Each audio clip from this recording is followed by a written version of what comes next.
जब आप हरिद्वार आएंगे प्रथम आपका स्थान होगा माँ गंगा मैया, और इसके बाद आप सोचेंगे कि कहाँ रहना है, कहाँ करना है। इस प्रकार से क्योंकि 3 बजे आपको फिर आना है, इसलिए मैं ज़्यादा समय आप नहीं ले रहा हूँ। और भगवान राम जी की कृपा और ये जितना समय और जितना में ये तो एक पौधा बाप जी ने लगाया था जीवसर के अंदर तपस्या करके, परंतु ये शाखाएं इतनी लंबी हो गई है कि ये कलक वृक्ष बन गया है। कलक वृक्ष बनने से क्या होता है, ये कलक वृक्ष ऐसा हो गया है जन्म प्रेमियों कि यदि इस कलक वृक्ष के अंदर निस्वार्थ भाव से यदि इस कलक वृक्ष के अंदर यदि खड़ा होता है मनुष्य, तो समस्त मनोकामनाएं इसकी पूरी होती है। परंतु उसके लिए आपके राम किशोर जी बता रहे थे कि हमारा भाव कैसा होना चाहिए। गुरु ब्रह्मा गुरु विष्णु गुरु देवो महेश्वरा गुरु साक्षात् परम ब्रह्म तस्मै श्री गुरुभ्यो नमः तस्मै श्री गुरुभ्यो नमः। परंतु जिस प्रकार से श्री रामचंद्र कृपाल भजन कर रहे हैं और ध्यान हमारा है कि घर में क्या हो गया होगा, घर में छोरी क्या कर रही होगी, घर में छोरा क्या कर रहा होगा। तो इस भक्ति का परिचय देने से परमात्मा आपको समर्पण भाव का अनुभव नहीं कराएंगे। जब आप गुरु जी के समर्पण हो जाएंगे, माँ गंगा के समर्पण हो जाएंगे, ये सोचेंगे कि मैं गंगा हरिद्वार आई हूँ, हरिद्वार आया हूँ और माँ गंगा के स्नान करने आया हूँ और भगवान गंगा मैया सब ठीक करेगी, सब आनंद करेगी।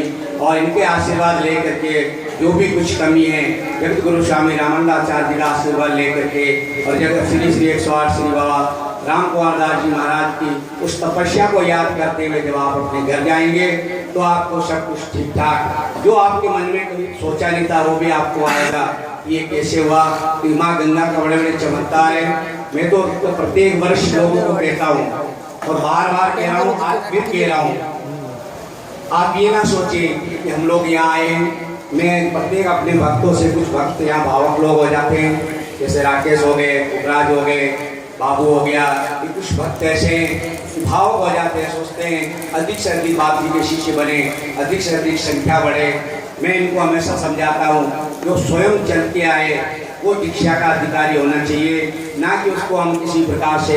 आप आए यहाँ आश्रम में, जगत गुरु स्वामी रामदाचार्य के दरबार में बैठे, बाप जी की गद्दी में बैठे, आप जितने भी लोग बैठे हैं सब उनके बाप जी के शिष्य हैं, चाहे वो नई बहू आई हो, चाहे कोई भी इधर उधर से जो भी आए हैं। तो इस प्रकार से मैं इनको सदा समझाता हूँ, शिष्य जो है बनना है वो अपनी स्वार्थ इच्छा स्वच्छ इच्छा से बनना चाहिए। और इस प्रकार से आप जितने भी आए हैं सबका स्वागत है।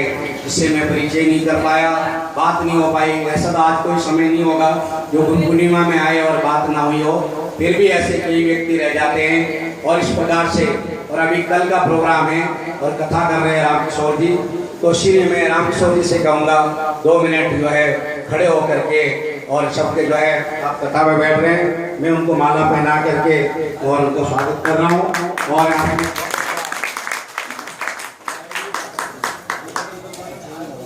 बदल देगा चेंज लगाइए। तो मैं ये कहूँगा कि बहुत अच्छी प्रेरणा है और भी आप आगे बढ़े। अभी नानी मायरा मायरा कह रहे हैं, मैं तो कहता हूँ आगे आगे चल के श्रीमद् भागवत श्रीमद् रामचरितमानस को पहुँचे आप।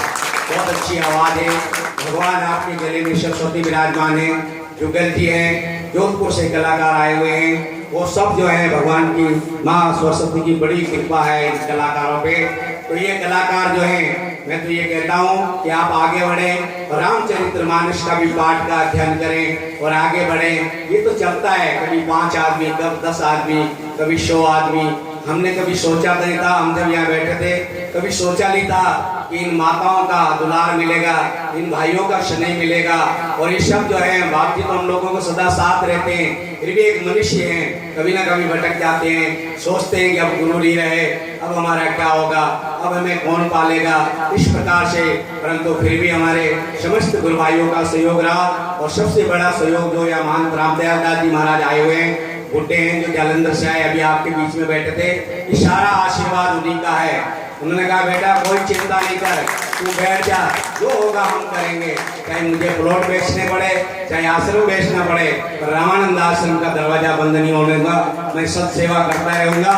और कुछ समय के लिए, थोड़ा समय ऐसा होता है कि किसी के व्यक्ति की जो हवा चलती है, आंधी चलती है, तो उस एक्सीडेंट में अच्छे व्यक्ति का भी जीवन चला जाता है। तो कुछ समय मेरा भी ऐसा था और कुछ हवा ऐसी थी कि लोग जो है फ्यूचर की भी लोगों ने जो है कुछ इधर और इधर ध्यान देना 2 साल कम किया था, बिल्कुल एकदम ठप। परंतु फिर जब उन्होंने वास्तव में, उनको बाप जी ने प्रेरणा दी कि वास्तव में वही चीज है जो चीज मैं छोड़ के आया हूँ, जो संत सेवा छोड़ के आया हूँ, आप जाके देखो वही आपको चीज मिलेगी। तब ये धीरे धीरे पुनः जो है वापस हुए। मुझे कहने में कोई बुराई नहीं है, 3 साल तक मुझे पता है कि मैंने ये आश्रम कैसे चलाया, तो ठीक है। और पुनः ये बाप जी ने इनके कान पकड़ करके और पुनः इनको इस कड़ी में जोड़ा, वो एक समय भी आया है। तो इस प्रकार से कहते हैं कि जो मनुष्य जमीन से उठता है वो जमीन भगवान की लहरों तक पताका लहराते हुए उसका जीवन जरूर